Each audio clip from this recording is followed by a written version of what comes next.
ज्यांच्याशी लढायचं त्यांच्याच मांडीवर जाऊन उद्धव ठाकरे बसले असा घणाघात अमित शहांनी केला. इतकंच नाही तर महाराष्ट्रात येऊन अमित शहांनी उद्धव ठाकरेंना खुलं आव्हान दिलं. उद्धवजी राजीनामा द्या, एकटं लढून दाखवा, मग बघूच, असं खुलं आव्हान ठाकरेंना शहांनी दिलं. शहांच्या या घणाघातानंतर सभागृहात जय श्रीरामच्या घोषणा दिल्या गेल्या. पुणे दौऱ्यावर असताना अमित शहा नेमकं काय म्हणाले पहा. महाविकास आघाडीतल्या तिन्ही पक्षांनी एकत्र येऊन 2-2 हात करा, आम्ही घाबरत नाही. भाजप एकटा लढेल आणि तुम्हाला पुरून उरेल.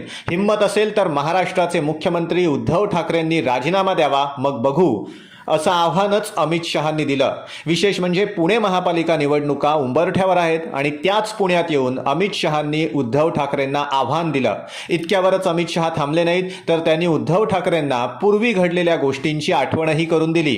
अमित शहा म्हणाले की महाराष्ट्राची विधानसभा निवडणूक देवेंद्र फडणवीस यांच्या नेतृत्वात लढवली जाईल आणि सत्ता आली तर फडणवीसच मुख्यमंत्री होतील, असं माझ्या उपस्थितीत ठरलेलं होतं. तरीही उद्धव ठाकरेंनी सत्तेसाठी हिंदुत्वाशी तडजोड केली. ज्यांच्याशी लढायचं, ज्यांच्याशी लढत होते त्यांच्याच मांडीवर जाऊन बसले, भाजपशी विश्वासघात केला, असा घणाघात केंद्रीय गृहमंत्री आणि सहकार मंत्री अमित शहा यांनी पुण्यात येऊन केला.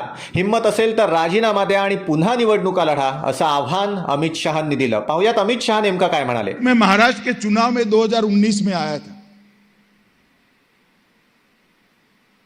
मैं खुद उस वक्त शिवसेना के साथ जो संवाद हुआ मैंने खुद ने किया है और मैं फिर से आज कहना चाहता हूं कि उस वक्त तय हुआ था कि देवेंद्र फडणवीस के नेतृत्व में चुनाव लड़ा जाएगा और मुख्यमंत्री भारतीय जनता पार्टी. मुकर गए. सत्ता के लिए हिंदुत्व के साथ समझौता कर लिए.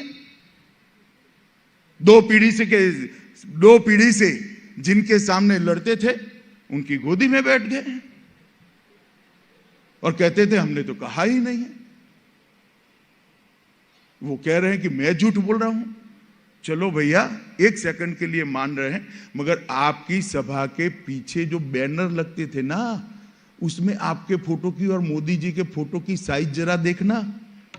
आपकी 1/4 थी. हर भाषण में आपको मोदी जी का नाम देना पड़ता था.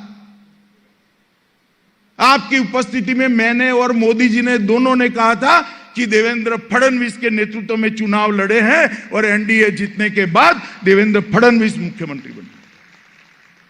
मगर चूंकि आपको मुख्यमंत्री बनना था,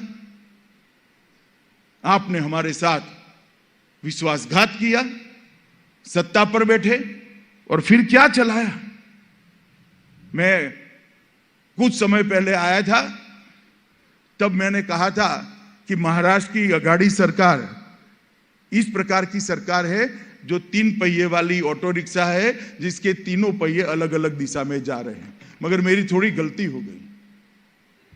मैंने बहुत ऑप्टिमिस्टिकली ये सरकार के लिए सोच लिया.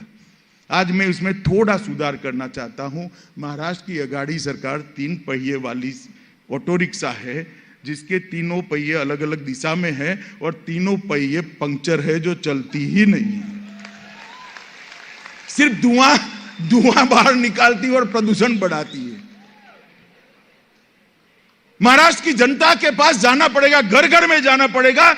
क्या है सरकार महाराष्ट्र का कल्याण कर सकती है? जो महाराष्ट्र आजादी के बाद कई सालों तक हर क्षेत्र के अंदर टॉप मोस्ट रहा, देश का नेतृत्व किया, चाहे कोऑपरेटिव का आंदोलन हो, चाहे औद्योगिक निवेश की बात हो, चाहे उत्पादन की बात हो, चाहे एक्सपोर्ट की बात हो, चाहे डायरेक्ट टैक्स कलेक्शन की बात हो, चाहे कृषि उत्पादन की बात हो, चाहे दुग्ध उत्पादन की बात हो, महाराष्ट्र ने सालों तक देश का नेतृत्व किया. क्या ये लोग महाराष्ट्र को पुराना वैभव दिला सकते हैं क्या?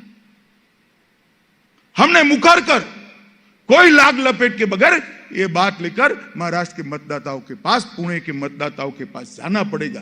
ये निकम्मी सरकार है और इस सरकार की पतन की शुरुआत, इस सरकार के पतन की शुरुआत पुणे महानगर पालिका के परिणामों से होनी चाहिए.